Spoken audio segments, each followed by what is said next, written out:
يلا بسم الله الرحمن الرحيم.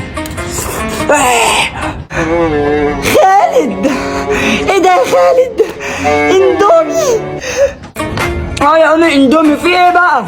اندومي جوه بيتي، لا حول ولا قوة الا بالله. انت خلاص للدرجات دي فجرت؟ فجرت ايه يا امي وبتاع ايه ده؟ ما كانش كيس اندومي كل اصحابي بياكلوه عادي. صحابك جسمهم قوي لكن انت مناعتك ضعيفة وما تستحملش السرطان. قلبي وربي غضبانين عليك يا ستي. ليه كل ده بس ليه؟ طب خدي بس دوقي، خدي دوقي.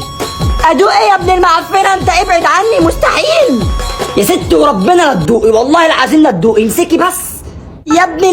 لا يمكن احط البتاع ده في بقي. لا يا ابني ما تزقنيش. الله، ايه ده يا ماما؟ في ايه؟ يا عيني يا ضنا، يا عيني يا ابني. روح يا ابني، الحق اعيش لك يومين قبل ما تموت.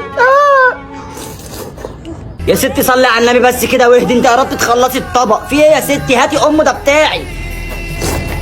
نعم، انت عايزني اديهولك عشان المرض يجيلك وتموت؟ لا يا حبيبي، انا باكله انا عشان المرض يجي فيا انا واشيل عنك. يلا بقى انزل هات لي كيس كمان.